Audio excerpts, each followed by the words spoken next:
Hello students, this is Santosh Joor from Parthan Mathematics Institute, Ahmedabad. In this video, I'll take you through the solutions of NTA's test paper number 8. Let us begin. A number x is chosen at random from the set 1 to 100. It is all the natural numbers from 1 to 100.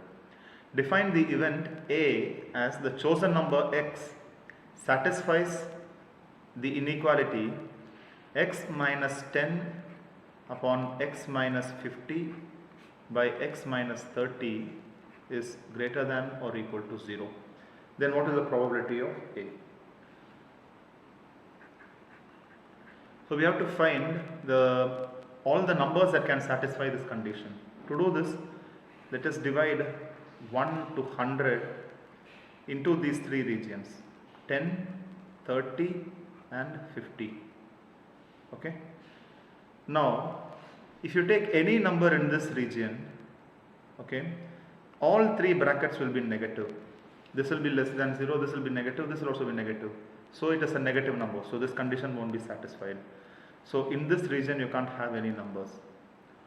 Also, if you choose any, let us see what happens if I choose any number in this region starting from 10, okay, because you can have greater than or equal to 0. So starting from 10,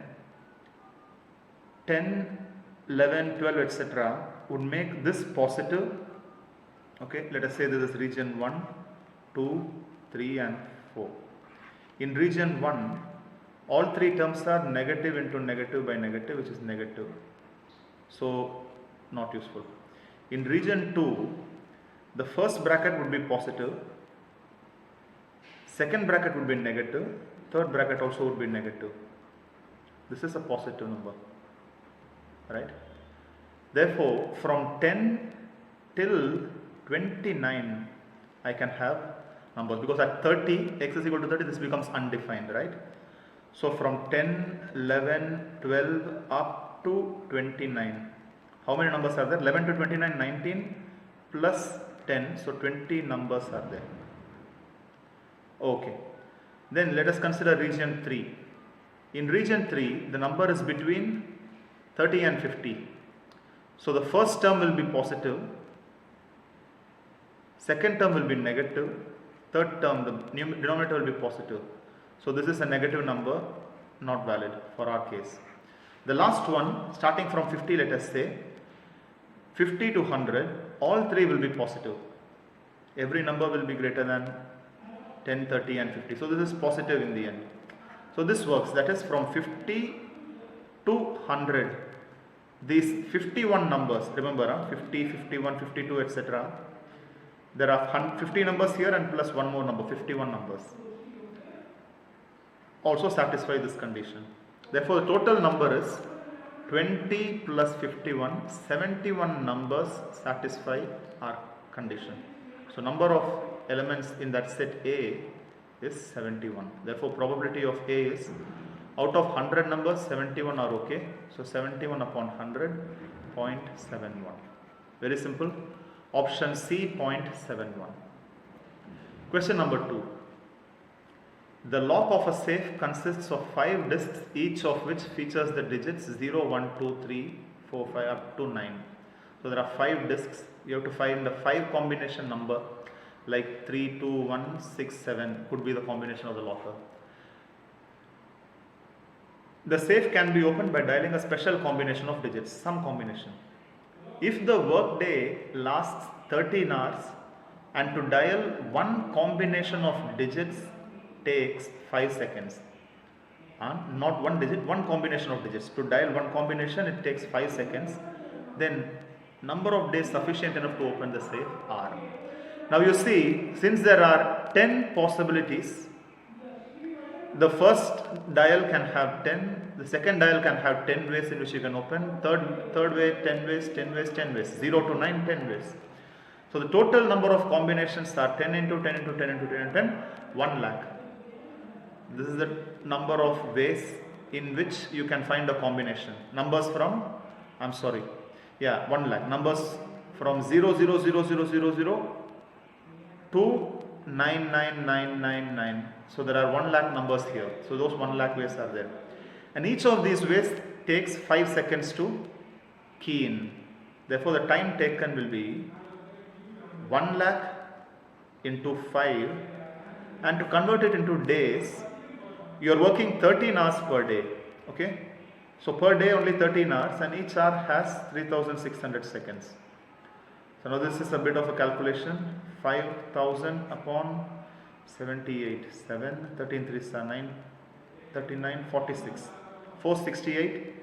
Now roughly this is 10 point maybe 6 or 7 days, 10.7 days I believe. So that is 11 days. 11 days would be sufficient to do this. This is roughly. Okay. So in 11 days you can complete, you can try out all the combinations, therefore you will be able to open it. Okay, if you may be able to open it earlier also. The combination is 00001. The second try, in the 10th second you have found the answer. But if the combination is 90,000 something, etc., then it takes time. Okay, moving on to question number 3. If the line x minus 2y is 12 is a tangent to the ellipse x squared by a squared plus y squared by b squared is 1 at the point 3 comma minus 9 by 2, then the length of the lattice rectum of the ellipse is what? See, they have given that there is an ellipse, x squared by a squared plus y squared by b squared is 1, and they have said that there is a tangent at one particular point 3 comma minus 9 by 2, which is going to be somewhere here, 3 comma minus 9 by 2. The tangent is x minus 2y is equal to 12. Okay. Now what is the lattice rectum? Now lattice rectum is 2b squared by a. So the question is about finding a and b here. Okay. How do we get the tangent at a certain point? Replace x squared by x1, y squared by y1. This works for all conic sections, and you can replace x by x plus x1 by 2, y by y plus y1 by 2. You substitute this there, you get the tangent. So in our case, the tangent would be x1 by a squared plus y1 by b squared is equal to 1. Now what is x1 and y1? 3 and minus 9 by 2. So 3x by a squared minus 9y by 2b squared is 1. This would be the tangent. Now they have given us that the tangent is x minus 2y is 12, or x by 12 minus 2 by 12 y is 1. So comparing this and this, I can say 3 by a squared is 12, is 1 by 12, excuse me. This gives a squared is 36 and a is 6. And then 9 by 2b squared is 2 by 12. Okay. So this becomes b squared is 108 by 427. So b is 3 root 3. Right. So I got a and b. Now my lattice rectum, see, a is greater than b. So it is the normal kind of ellipse. Therefore the lattice rectum is 2b squared by a. Now if it is the other way around, lattice rectum, that is, if b is greater than a, then the lattice rectum would be 2a squared by b. Be careful about that. Here this is 5.1 something, no? 3 root 3. So 2b squared by a would become 2 times b squared is 3 root 3, the whole square, by a is 6. Or this becomes 2 into 27 by 6, 2 gone here and 3, 9. So 9 units is the answer.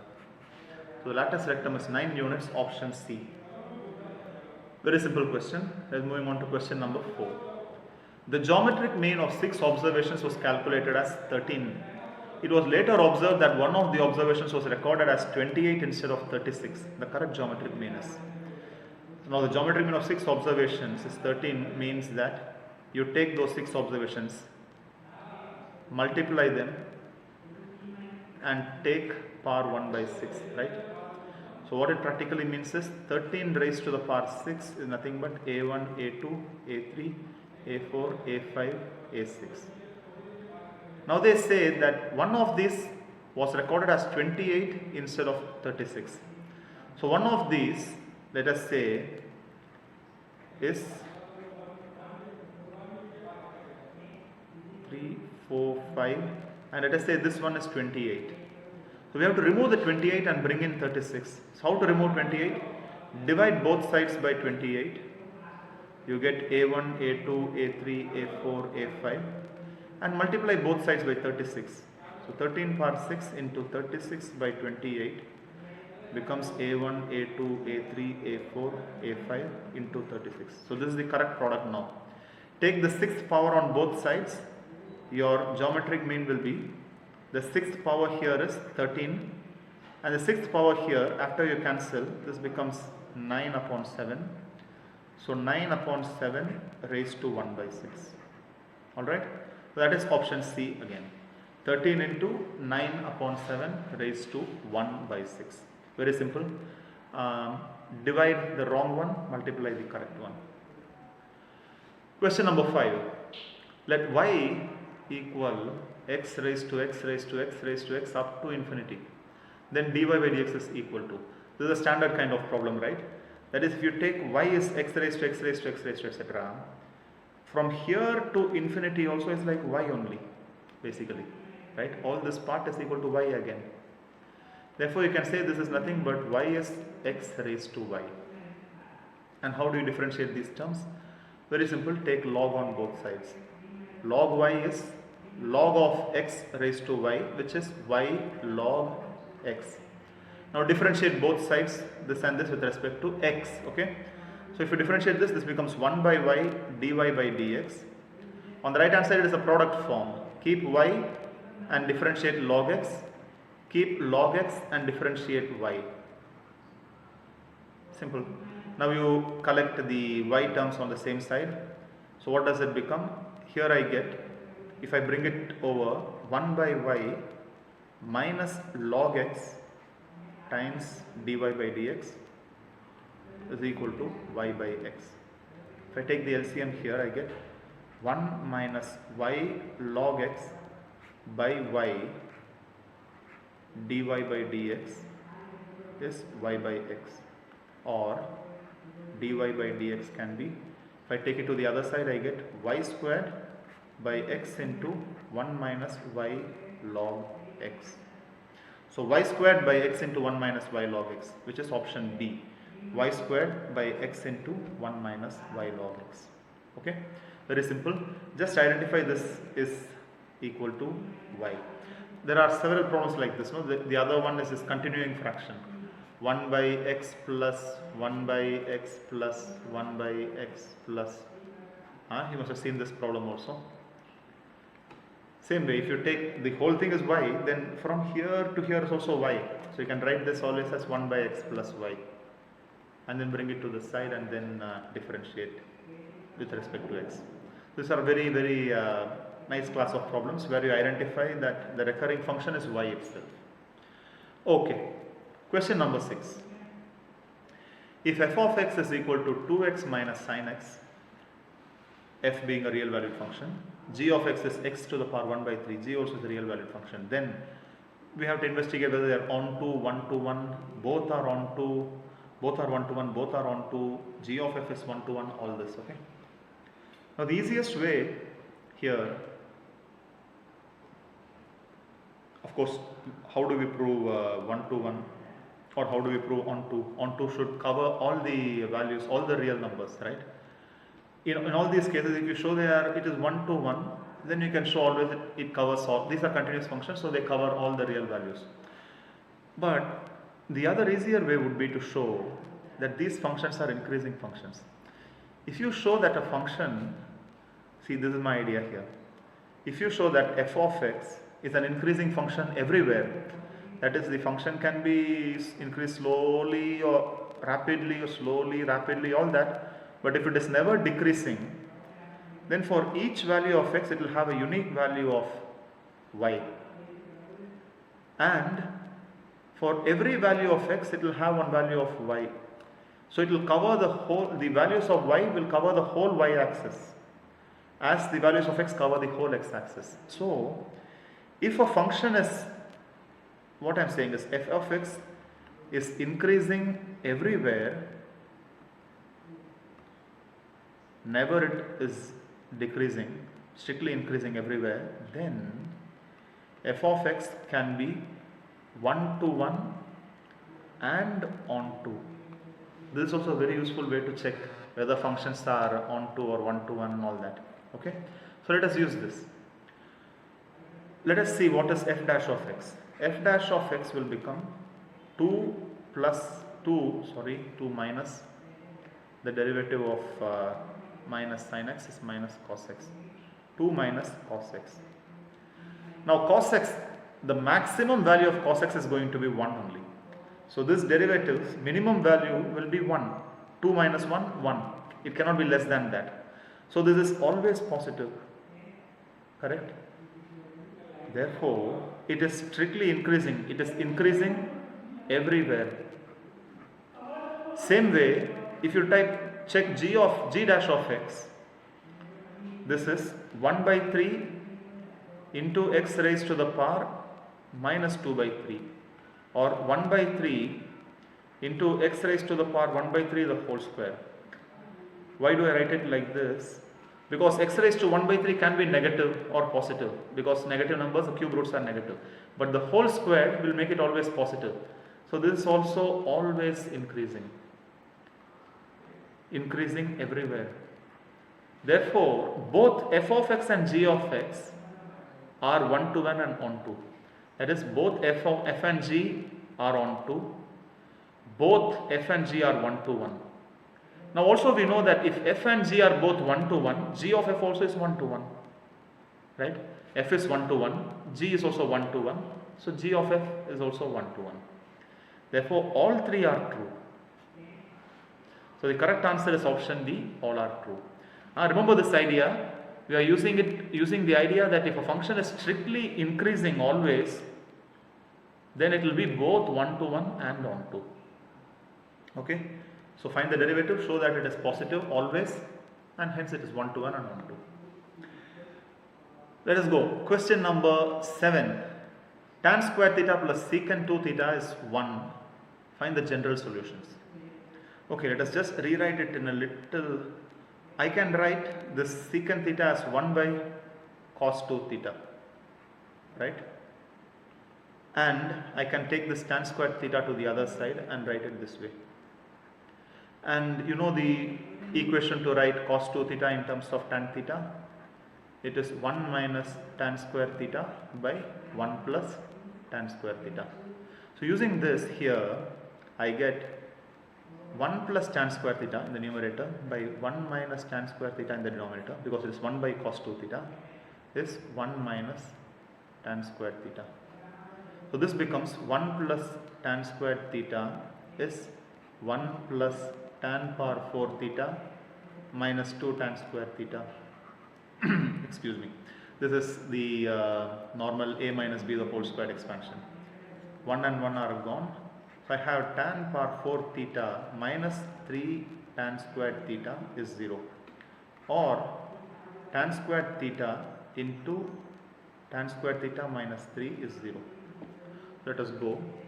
So tan square theta is 0, which implies tan theta is 0, or tan square theta minus 3 is 0, which implies tan theta can be plus root 3 or minus root 3. Okay. Now tan theta is 0 implies theta is of the form some m pi, where m can be any integer. Now tan theta is root 3, which is tan pi by 3, implies the general solution, you know, right, is n pi plus alpha. For tan theta it's n pi plus alpha, so n pi plus pi by 3. Tan theta is minus root 3 is tan of minus pi by 3. Therefore that theta would be n pi minus pi by 3. So the general solution can be n pi plus or minus pi by 3. Again, n can be any integer. So the general solution for theta is m pi and n pi plus or minus pi by 3. M, n are both integers.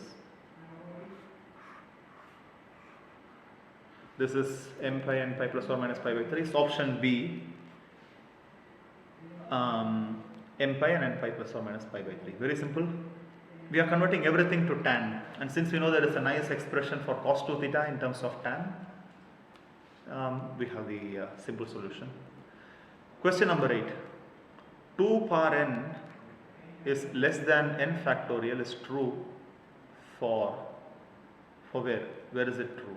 N is a natural number. Now n factorial, remember, n factorial is greater than any x to the power n generally.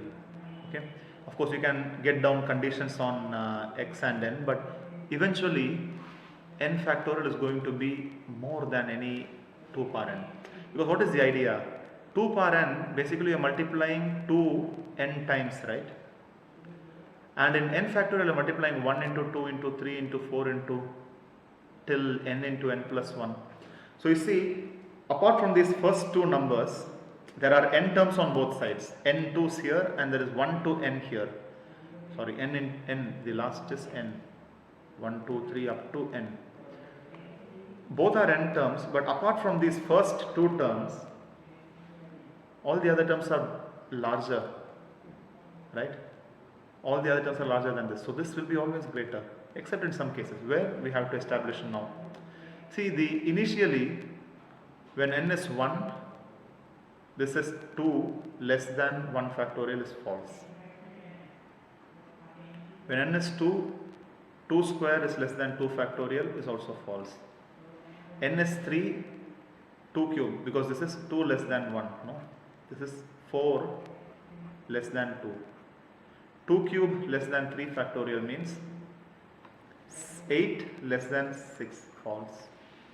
But n is 4 onwards, it starts changing. 2 raised to 4 is 16 is less than 24. So from 4 onwards, this will work. The next power is 32, but 5 factorial is 120 already. So only when n is less than 4, that is option A, only till here this condition holds. For everything greater, this condition won't hold. So the answer is option A, n is less than 4. I'm sorry, for n is less than 4, sorry, there's a mistake here. For n is less than 4, it is not true. So the correct answer is n is greater than or equal to 4. So only when n is greater than or equal to 4, it will start holding true. All these are false. After this level, it is all true. So the answer is n is greater than or equal to 4. Question number 9. The relation tan inverse of 1 plus x by 1 minus x is equal to pi by 4 plus tan inverse of x holds true for all what? Now see, basically what we understand here is this has to be between minus pi by 2 to pi by 2, right? This lies in this region, basically minus pi by 2 to pi by 2. Now here also, if you see, this is already pi by 4. So this can be from minus pi by 2, but it cannot be more than pi by 4.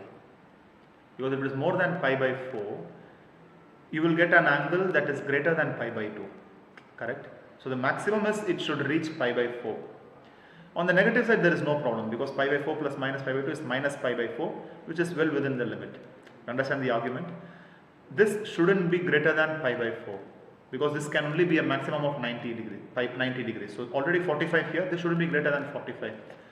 That is, tan inverse of x should be less than or equal to pi by 4, or x should be less than or equal to 1, right? Tan of pi by 4, taking tan on both sides, which means x is less than or equal to 1. If x is less than or equal to 1, that condition is here, right? X belongs to minus infinity to 1. Now of course you can say that this is the open interval, then you can make everything the open interval. But the point is it should be less than or equal to 1. If it is 1, both sides are tan inverse of infinity is pi by 2, which is still true. So I would prefer having a closed interval here. But among the options given, this one is true. Let's move on to question number 10. Line L has intercepts A and B on the coordinate axis. When the axes are rotated through a given angle keeping the origin fixed, the same line has intercepts P and Q. Interesting, no? Then what is the condition? That is, if this line, there is a line and it has intercepts, this length is A and this length is B. So there is 0 comma B and this is A comma 0. Now somehow they have rotated the axis. Let us say they have rotated the axis like this. It's a bit difficult still to draw the so imagine that the same line, not a new line but the same old line, now has two different intercepts.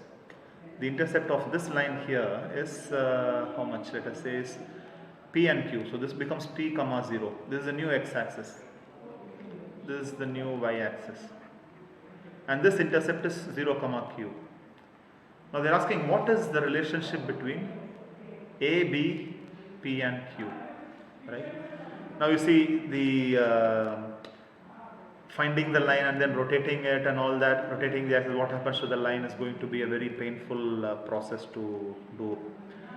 But the easier thing is to note that since the origin is not moved at all, the distance from the origin to the line in both coordinate axes is the same. That is, originally the line is x by a plus y by b is equal to 1.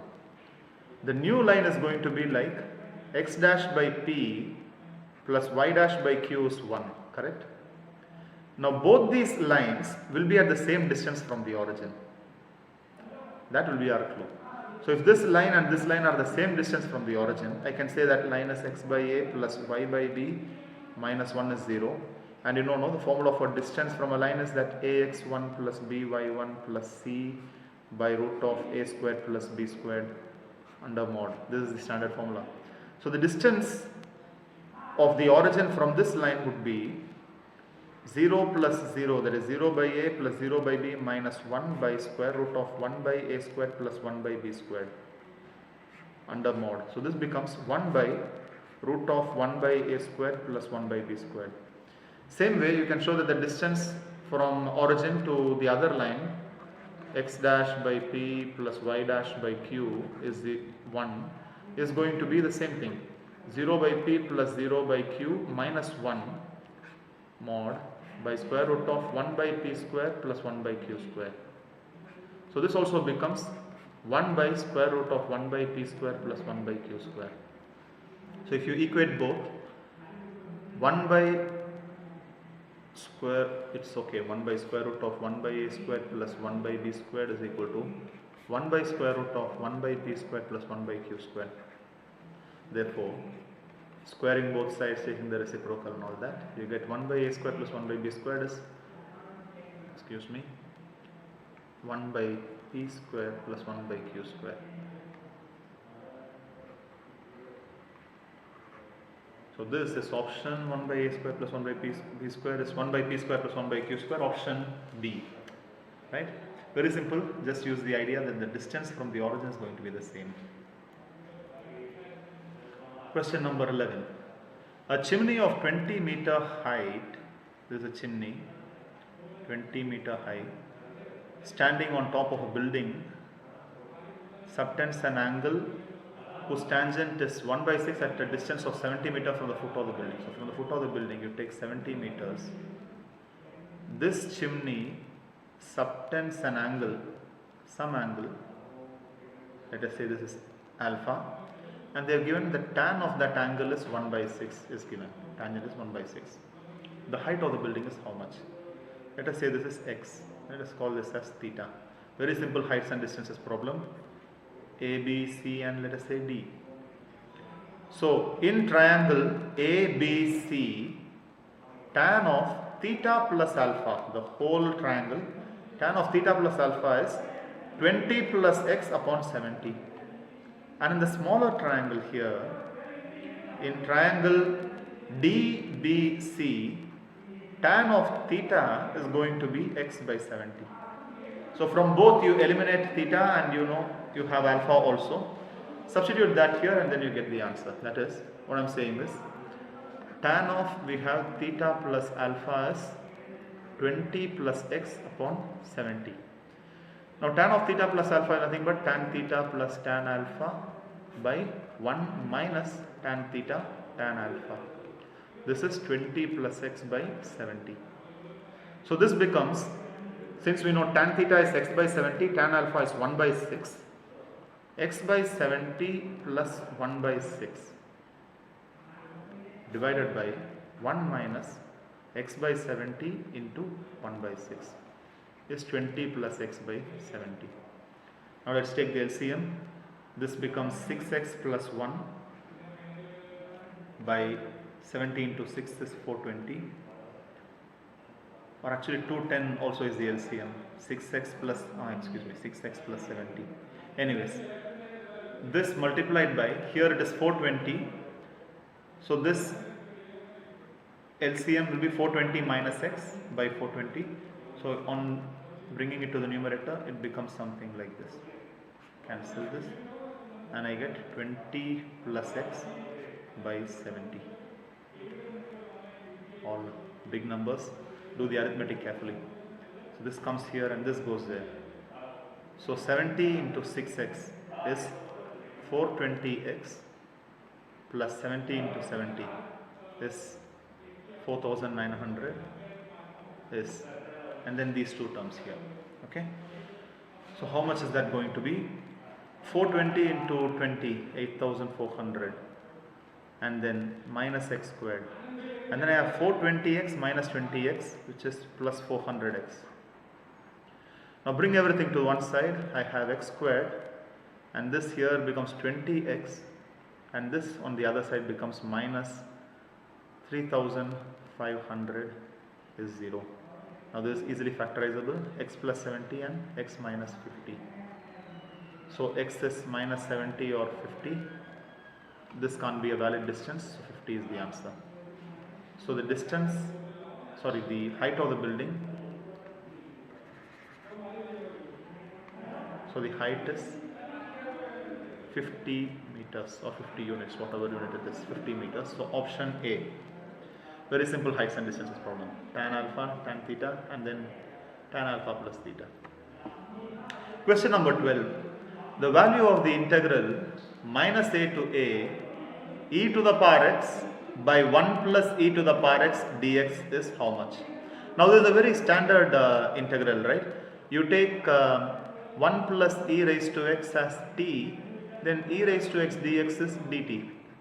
So this integral is nothing but minus a to a dt upon t, which is log t, let us say log t from minus a to a, but t is log 1 plus e power a, basically from minus a to a. Now how to handle this? 1 plus e power x. Substitute the limits and see. Log of 1 plus e power a minus log of 1 plus e power minus a. So this becomes log of 1 plus e power a by 1 plus e power minus a. Little bit of simplification. This is log of 1 plus e power a by 1 plus 1 by e power a. So this becomes log of 1 plus e power a by e power a plus 1 by e power a. So this is log of e power a, if you cancel these two, which is a. So the value of this integral is a, option B. Very simple question. Take t and you get dt. Question number 13. The function f of x is x power 5 minus 5x power 4 plus 5x cube minus 1 is maximum, minimum, neither maximum nor minimum, maximum. So you basically have to investigate the properties of the extreme values of the function. So first step is f dash of x, which is 5x power 4 minus 20x cube plus 15x squared, which is nothing but 5x squared common which I will result in 5 minus 4x plus 3. Now if f dash of x is 0, to find the extreme values, this implies x is 0 and this term can be factorized as x minus 3, x minus 1. So x is 0, 1 and 3. How to find maxima or minima? Put them in f double dash of x. What is f double dash of x? Differentiate this. So that becomes for 20x cube minus 3. So 60x squared plus 30x. Right? Now let's go on. I'll write this down once more on this side. I have the three values 0, 1 and 3, and I have the f double dash of x as 20x cube minus 60x squared plus 30x. And remember, they are not asking the maximum or minimum value, only to evaluate the properties, whether which is maximum, which is minimum, where the maximum and minimum are. So f double dash of 0 is 0. Okay, so that means it may or may not be, it is neither a maximum nor a minimum. What about f double dash of 1? Now f double dash of 1, take this and see what happens here. 20 minus 60 plus 30 is minus 10. So maximum.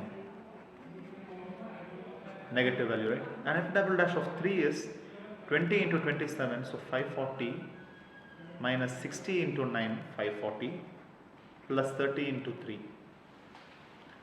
90, which is 90 greater than 0, is this less than 0, maximum, is greater than 0, minimum. So 0 is still a bit of a question mark, right? Our f double dash of x is not giving us any information about that. So these points are called points of inflection usually.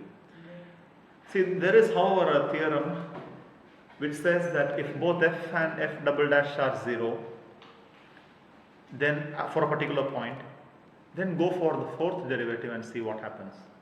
If fourth derivative is also 0, then go to the sixth derivative and see what happens.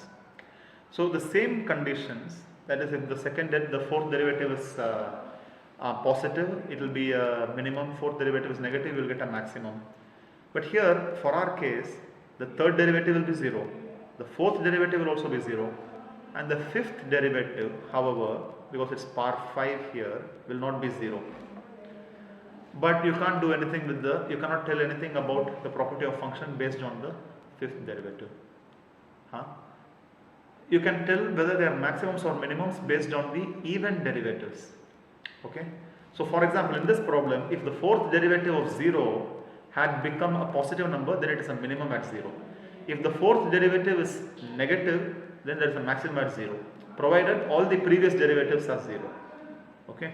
So here for the present problem, we can say that f triple dash of 0 is also 0, f fourth dash of 0 is also 0, and f fifth dash of 0 is going to be that 5 factorial, 120 basically. So based on this, we cannot conclude that 0 is anything, but 0 you can say is a point of inflection where the curve becomes concave to convex and all that.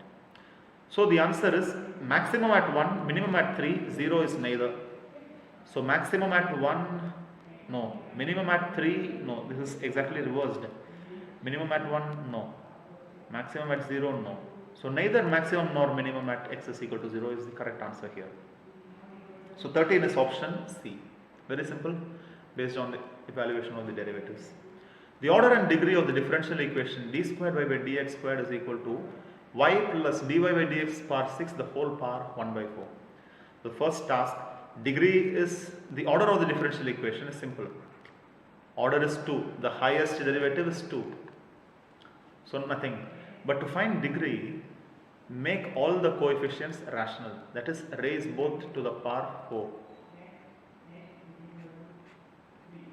This becomes y plus dy by dx the whole power 6. Right? Now you see all the parts are integers. Based on this, now you can say that the degree is the degree of the highest derivative, right, which is 4. based on this. Degree is not the highest degree of any term involved, it is the degree of the highest derivative. So order to degree 4 is option A, 2, 4. Very simple problem. Question number 15. A and B are two matrices such that the order of A is 3 by 4. So A is 3 by 4. If A dash B and B dash A are both defined, then, okay, so A dash B is defined, which means A dash will be 4 by 3, therefore B should be 3 by some M, right? This two should match. So we can already say B is some matrix like 3 by M. Then they say B A dash is also defined, which means B is 3 by M, just now we knew, and A dash of course is 4 by 3. Now this would mean that M should be 4. So B is also a 3 by 4 matrix. Okay. Then, so let us see what all are true. B dash is 3 by 4. No, B dash would be 4 by 3. So this is not true. B dash A, what will be B dash A? B dash A is, B dash is 4 by 3. A is 3 by 4. So this would be 4 by 4. So this is true.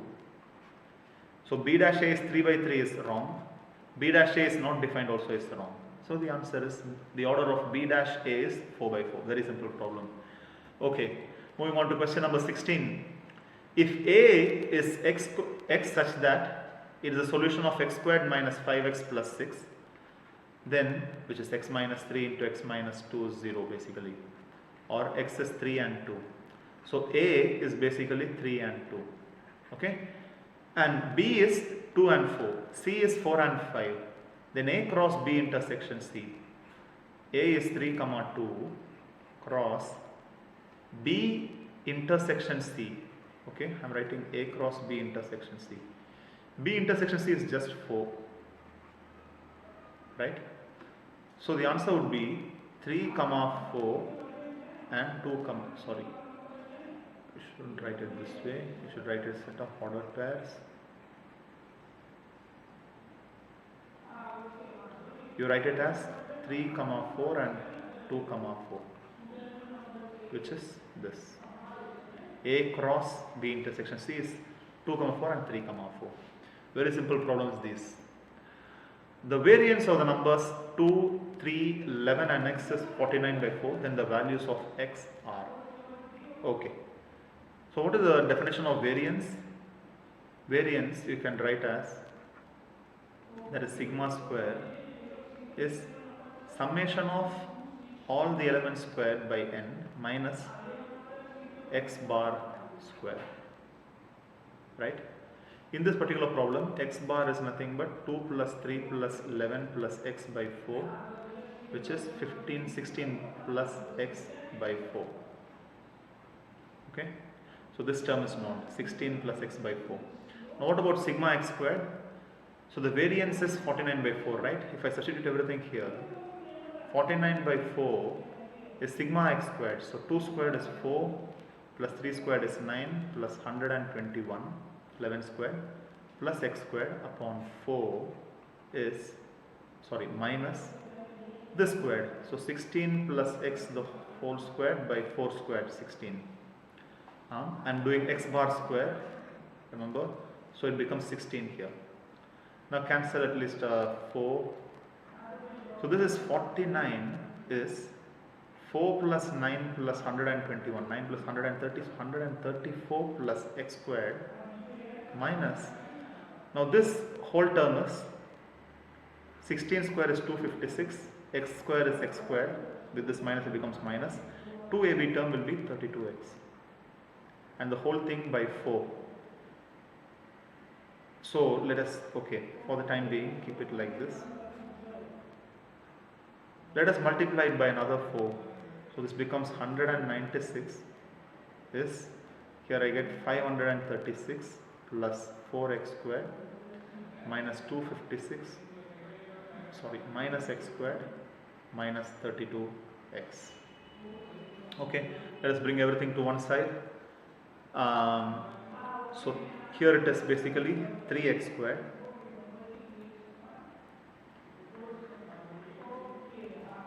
and then minus 32x, and then here I have 536 minus 256 minus 196 plus 536 minus 256 minus 196. So how much is this going to be? 5, 6 and 6 are 530 minus 250 is 280. 280 minus 196 is 84. So 3x squared minus 32x plus 84 is 0. So I need to find 384s are 252. I need to find factors such that the sum of those factors would be 32, that is minus 18 and minus 14 would work. 18 14s are 252, right? 18 into 18 14s are 14 111. So 14 to correct, it works, checks. So divided by 3 you get minus 14 by 3 and minus 6. So the factors can be written as x minus 6 and 3x minus 14 is 0. This implies x can be either 6 or 14 by 3. The variance would be the same. So x is 6 or 14 by 3. 6 or 14 by 3 is option A. So very simple problem. Be careful with the algebra. 18. If n is an even positive integer greater than 1 and x is greater than 0, then the condition that the greatest term in the expansion of 1 plus x power n may have the greatest coefficient also is. Tricky problem, huh? They said n is an even positive integer. Okay. So what I'm going to do, I'm going to do the calculations using, I'll take n as some 2m. I'll do everything using 2m, and in the end you put m as n by 2. Okay. So this will help us avoiding using n by 2 everywhere. So I have 1 plus x to the power 2m. This has 2m plus 1 terms. So the middle term, sorry, why the middle term? See here in this whole thing, the coefficients are going to be 2mc0, 2mc1 and all, right? Because both have only coefficient 1. So it's going to be 2mc0 plus 2mc1x plus 2mc2x squared plus and so on up to 2mc2m x power m. This will be the expansion. Now in this, which will have the greatest coefficient? See, you know the binomial coefficients, this is 1, this is 2m, etc. And in the end also it becomes 1 and 2m that way. So the middlemost term will have the greatest coefficient. So the middle term will be in 2m plus 1 terms.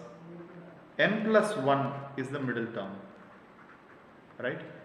Basically you do 2m plus 1 plus 1 by 2, that will be m plus 1. M plus 1th term is the middle term, that will have the greatest coefficient. Therefore, we need m plus 1th term. This is nothing but 2m cm 1 to the power m x to the power m, or basically 2m cm x to the power m. Okay. Now on the other hand, see here, very interesting, what do we see from this expansion? They have said x is a positive number, but they have not said whether x is greater than 1 or less than 1, because if x is greater than 1, all these terms are going to be increasing throughout, right? And then you have x to the power m will be very high. Now of course we always know that the m factorial terms are going to be very large always, more than even x power m term. But what I am trying to say is, these terms are going to increase up to the middle term, and then it will start decreasing. Or if x is less than 1, then from here the terms will start decreasing and continue to decrease till the end, right? Because 1 by say it is 1 by 2, this will be 1 by 2, this will be 1 by 4, and less, slower and slower and slower. So what is the most important thing that we are trying to understand here? Only the terms next to that middle term need to be considered. That is, in the whole expansion, which starts from 2mc0 plus 2mc1 x power 1 up to, then I reach somewhere 2mcm x power m, and then I go on till 2m x to the power 2m. Or did I write x to the power 2m? Right, sorry, 2m. Only this terms here, that is the previous term to this, would be something like 2mc m minus 1 x to the power m minus 1. The next term would be, next term after this would be 2mc m plus 1 c, sorry, x to the power m plus 1. So it is sufficient to consider this term and this term and this term and this term. All that you have to say is that it should be greater than both these terms, this term or this term, because these terms are going to be increasing till this point. So if this has to be the maximum, it has to be greater than both this term and this term. Either the whole series is going to be increasing and then decreasing from here, so this can be maximum, or it should be decreasing and then increasing, come to this point and increase again from here. Okay, so this term to be greater than everything, the middle term to be greater than everything, it has to be greater than only these two terms. So 2mcm x power m, it is sufficient for it to be greater than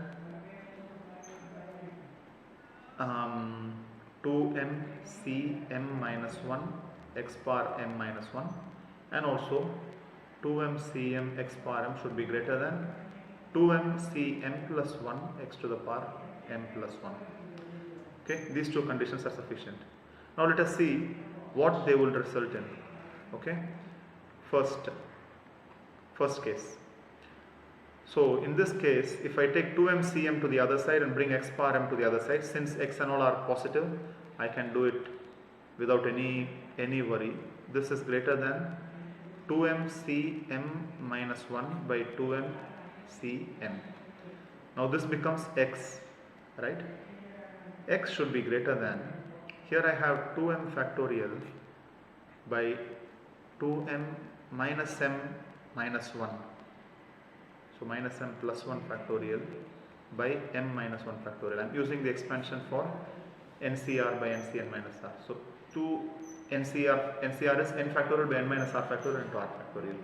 This becomes 2m minus m factorial into m factorial. Now 2m and 2m are gone. This is m factorial here. Let us see the terms here. X should be greater than, here this is m factorial, this is also m factorial, divided by, here I get m plus 1 factorial and m minus 1 factorial. So this, if I cancel, I get an m plus 1 in the denominator, and this too if I cancel, I get m in the numerator. Okay. Okay. So the same, if I remember that m is n by 2, x should be greater than n by 2 by n by 2 plus 1, and if I take LCM and all, x should be greater than n by n plus 2. Okay, and take the other one, this term. Now if you take, this is the first term and we have done first term here. I am telling, take the second term. The second term also, you take the x power m to the other side and bring this term here. So I get 2m factorial by m factorial into m factorial, same thing as earlier, divided by 2m factorial by 2m factorial minus m plus 1. So that becomes m minus 1 factorial and m plus 1 factorial. This should be greater than x. So the same way, cancel them. M factorial and this can be cancelled to give m plus 1 here, and this can be cancelled to give m here, or I get x should be less than m plus 1 by m, and again if you put n by 2 here, you get x should be less than n plus 2 by n.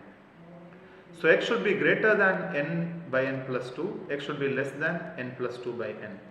Combining these two, I can say it is like this. X is between n by n plus 2 and n plus 2 by n, which is n by n plus 2 and n plus 2 by n, option D. Okay. So this is the answer to question number 18, option D. Simple.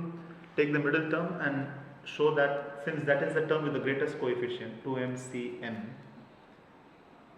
for that to be greater than all the other terms, it is sufficient for it to be greater than the neighboring terms.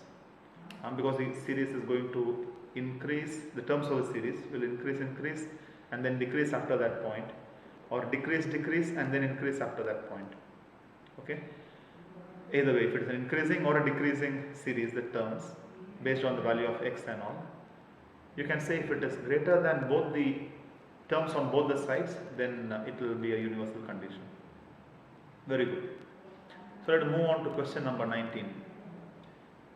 If f of x is square root of g of x minus 1 by square root of x minus 1, x is not equal to 1, and f of x is equal to 1 if x is equal to 1. Okay.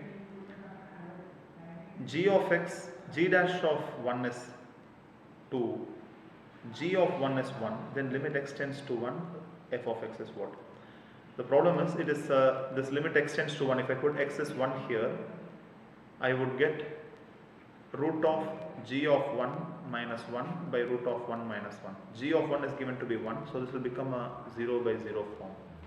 So we apply the L'Hospital's rule, L'Hopital's rule. Limit x tends to 1. If I differentiate this expression, it becomes 1 by 2 root g of x into g dash of x, and the denominator becomes 1 by 2 root x into 1. 1 by 2 root x basically. So substitute the values of x here. It is 1 by 2 root g of 1 into g dash of 1 by 1 by 2 into root 1. So this becomes 1 by 2 into g of 1 is 1 into g dash of 1 is 2 into 2, this term here. So just substitute everything carefully and then cancel, and you get answer is 2. So the option C, 2 is the correct answer. Very simple problem, L'Hospital's rule and differentiation of function of functions form. Right? Question number 20. Let two numbers have an arithmetic mean, let us say a and b, and geometric mean 4, arithmetic mean 9. Then these numbers are roots of the quadratic equation. So let us say the roots are alpha and beta. Now arithmetic mean is 9. So alpha plus beta by 2 is 9, or alpha plus beta is 18. Geometric mean is 4. So root of alpha beta is 4, or alpha beta is 16.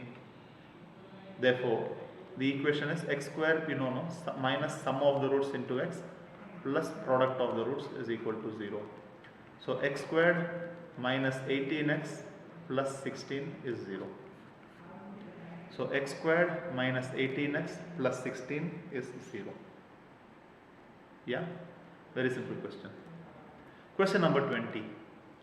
If P and Q are on the curve y is equal to 2 raised to x plus 2, OP vector dot I is equal to minus 1, OQ vector dot I is 2, where I is the unit vector along the x-axis. Then see, now if you take any vector AI plus BJ, since it is 2 dimensions only, y only is given, and dot product of this vector with I, you will get only A, right? That is the x coordinate.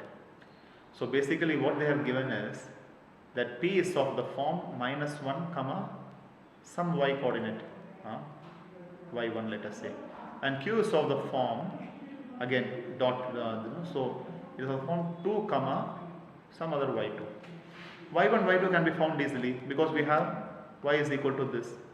So y1 is, substitute this here, 2 raised to minus 1 plus 2, which is 2 raised to 1, it is 2.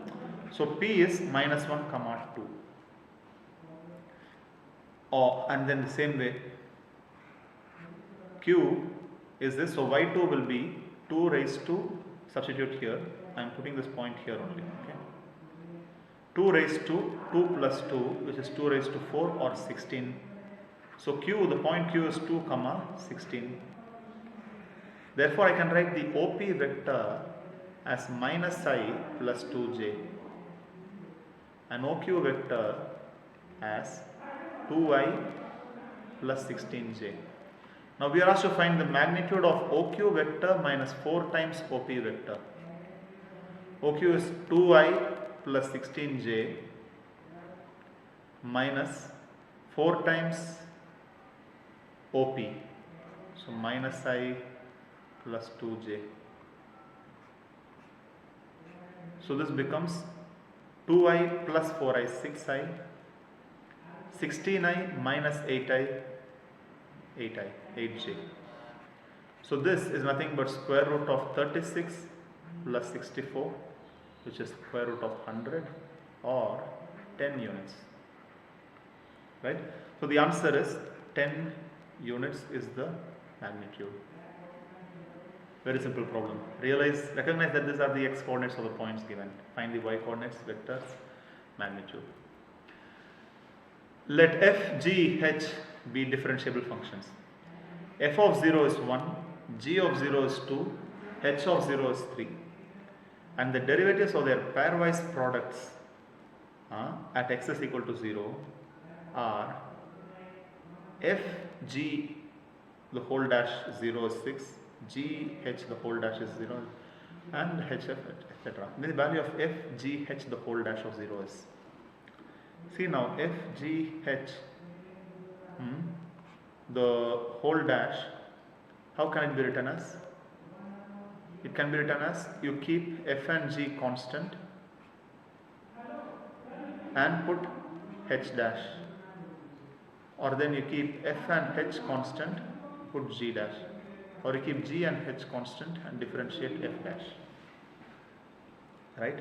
Basically it is this f, g, h, the value is going to be like this. Now f of 0, g of 0 is given, h dash of 0 is not given.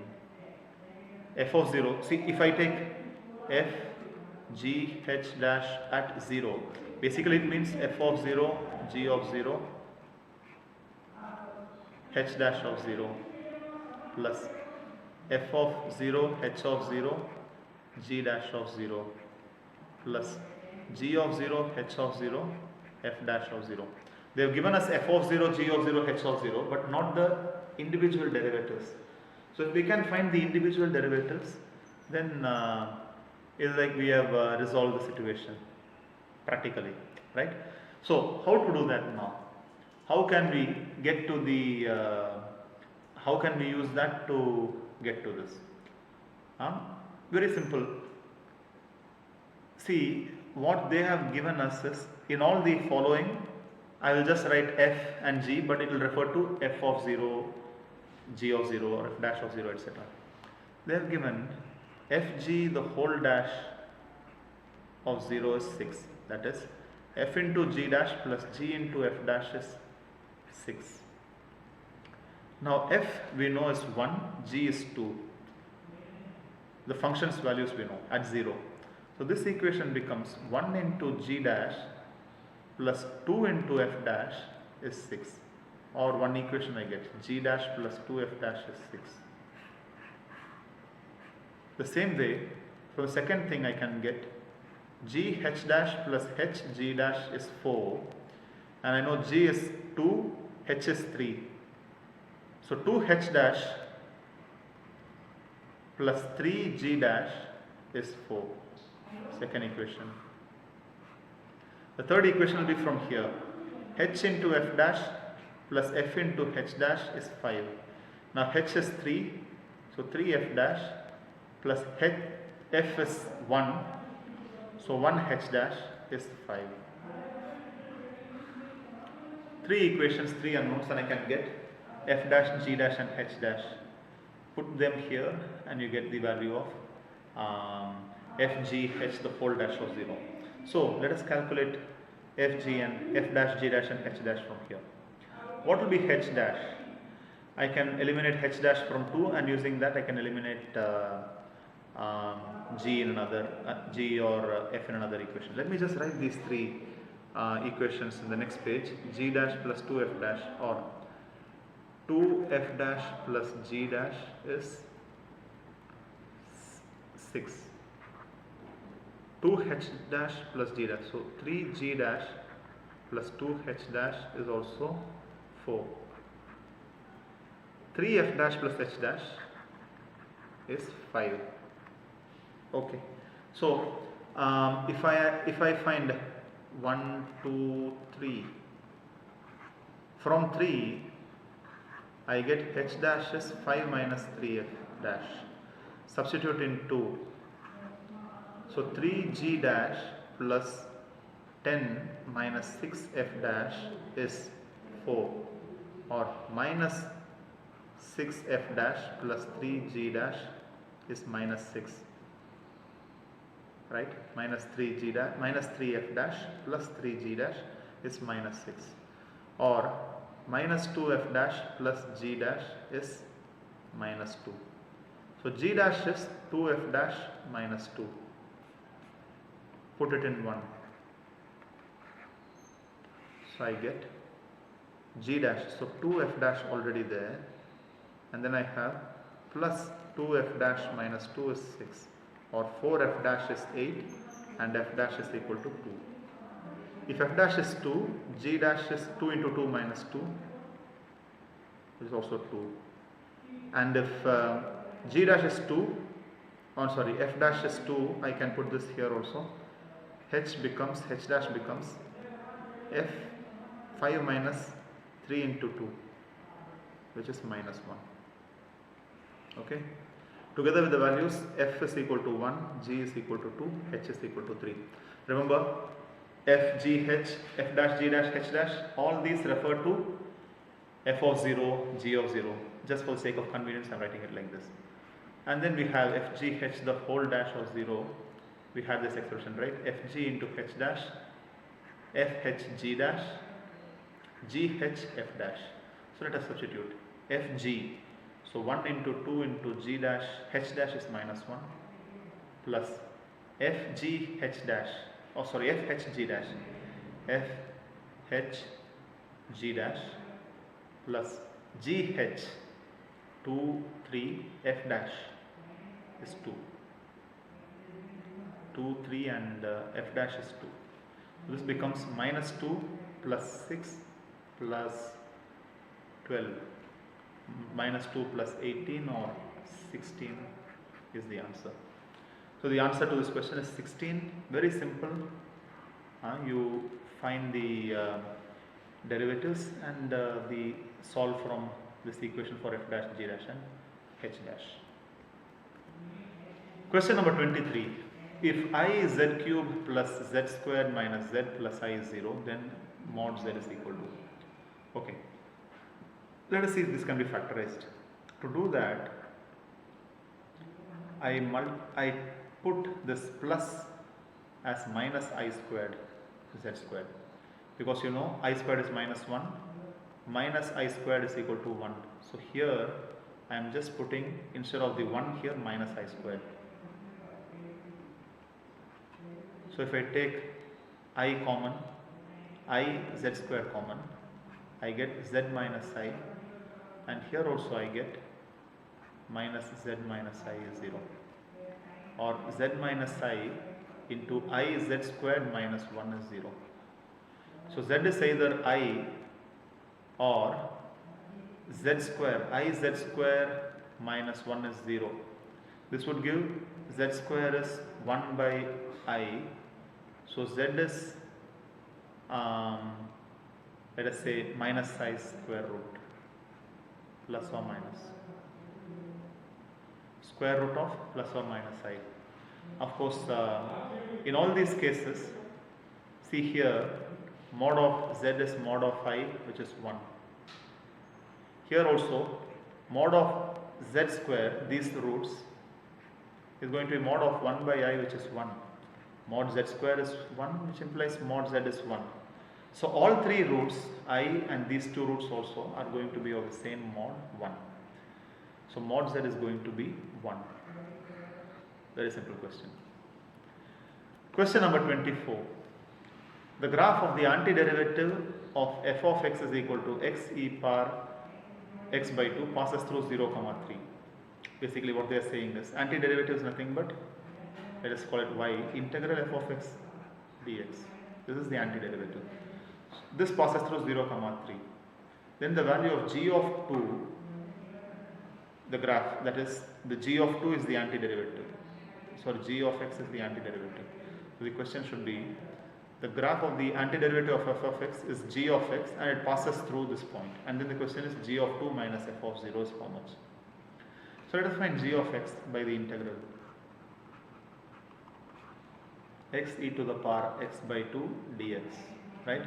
Now this you can take as u, the whole thing as dv. Therefore du will be dx and v would be integral of that, which is x by 2 by 1 by 2, which is 2 e power x by 2. Therefore g of x will be uv minus v du. So uv is x into 2 e power x by 2 minus v du. V is 2 e power x by 2, du is dx. Now this would become 2x e power x by 2 minus 2 into e power x by 2 by 1 by 2 plus c. So g of x can be written as 2x minus 4, because it's going to be 4, and take the e power x by 2 common, plus c. Now they have given that it passes through 0, 3. So substitute this here. 3 is, if I put 0 here, it becomes minus 4 times e power 0 is 1 plus c, which implies c is 7. So g of x we have now. It is 2x minus 4 e raised to x by 2 plus 7. So g of 2 is simple. Substitute 2 here, I get g of 2, because we have to find g of 2 minus f of 0. So g of 2 is 2 into 2 minus 4 e raised to 2 by 2 plus 7, but this is 0. 4 minus 4 is 0. So this is basically 7. F of 0 is going to be 0 into this 0. So g of 2 minus f of 0 is 7 minus 0, which is 7. So the answer to this problem is 7. Very simple. Find the antiderivative using this point passes through 0, 3. Find the arbitrary constant also, and then find g of 2 minus f of 0. The last problem. The positive value of parameter a for which the area bounded by parabolas y is x minus ax squared and ay is equal to x squared attains a maximum value is. So it's a problem in maxima minima, for which we have to find the area bounded by the parabola this and this. So there is a parabola. There are two parabolas. Excuse me. How are these two parabolas going to look like? The first parabola, y is equal to x minus ax squared, passes through, if I write y is equal to 0 for this parabola, now this parabola passes through x is 0 and x is 1 by a. So it passes through 2 points, 0 and 1 by a, and since the a is positive, they said this is a negative, that is facing downward parabola, open downward parabola. Now ay is equal to x squared is y is equal to x squared by a, that is the normal open upward parabola passing through the origin. Okay, nothing at all here. So this is ay is equal to x squared and this is y is x minus ax squared. The area enclosed is this. Now that area can be evaluated easily if we know this limit. How to find this limit here? So equate the y's on both. That is ay is x squared, so y here is x squared by a. So x squared by a, this should be equal to this term here, x minus ax squared, right? So x squared by a is equal to x minus ax squared, or x squared into 1 by a plus a is equal to 1, equal to x, excuse me. Therefore, if I bring that x here, I can write as x into 1 plus a squared by a minus 1 is 0. This implies x is 0, which is already this point where it is intersecting, and x is a by 1 plus a squared, right? This term minus 1 becomes plus 1, and then take it reciprocal, all that. So x is this. So we know this limit also. Therefore, the area is going to be integral y of this parabola minus y of this parabola between these two limits. A to a by 1 plus a squared, y of this parabola, which parabola? Y is equal to x squared by a case minus this parabola, x minus ax squared dx. So this becomes like integral 0 to a by 1 plus a squared, x squared by a. If I take x squared by a and there is a plus a here, so plus ax squared and then minus x dx. Okay, so this little bit of simplification, so it yields 0 to a by 1 plus a squared, and then here if I take x squared common, I get a by 1 plus a squared by a. So that's what I am looking for. That is this two terms here, this combining this, if I take x squared common, it becomes 1 by a plus a, which is 1 plus a squared by a, and then minus x dx. Now this can be integrated simply. It is x cubed by 3, 1 plus a squared by a minus x squared by 2, the whole between the limits 0 to a by 1 plus a squared. So the lower limit is going to make it all 0. The upper limit is a cubed by 1 plus a squared, the whole cube, into 1 by 3, of course, 1 plus a squared by a minus a squared by 1 plus a squared, the whole squared. Now this can be cancelled to make it square here, and this can be cancelled to make it a square here. Sorry, here there is a 2. Now a squared by 1 plus a squared, the whole squared, is common to both, and I get 1 by 3 minus 1 by 2, and therefore the area is 1 by 6 of a squared by 1 plus a squared, the whole squared. Now they want us to find the minimum of this area, and for which value of a it would happen. Now the minimum from here is straight away you differentiate this, equate it to 0, and then find the values. But also, if you just think about it a little carefully, I'm bringing that a squared below again. So this can be written as 1 by a squared by a, the whole squared, or 1 by 6 of 1 by a plus a, the whole squared. Right? What do we see from here? See, the question is where the area is maximum basically. For the area to be maximum, a to be maximum, I can say that 1 by a plus a should be minimum. If this is minimum, and then the whole thing is maximum. So I can evaluate the minimum of this function also, and that would be much quicker. Now of course, if you are very quick, you know that the sum of a number plus its reciprocal, the minimum value is 2 if it is a positive number, right? A plus 1 by a, the minimum value is 2, and that occurs for a is equal to 1. So the answer is a is equal to 1 for this to be minimum. Or if you want, take this as the function f of a and try to find the minimum. That is, f dash of a will be 1 minus 1 by a square, and if you equate this to 0, you get 1 is equal to 1 by a squared, or a is equal to plus or minus 1. If a is plus or minus 1, the minimum will occur when it is, minimum will occur when it is at plus 1. The minus 1 case will be the local maximum. If you can check the second derivative also. Check the second derivative. F double dash of a would be 2 by a cube. So at 1 it will be 2 by 1, which is 2. So this is minimum. Therefore at 1, a is equal to 1. This is going to be minimum, and if this is minimum, the area is going to be maximum. So the answer to this question, a is equal to 1. Okay. So this brings us to the conclusion of NTA test paper number 8, and I'll see you soon with NTA test paper number 9. Signing off, this is Santosh Jood from Part Time Mathematics Institute, Ahmedabad.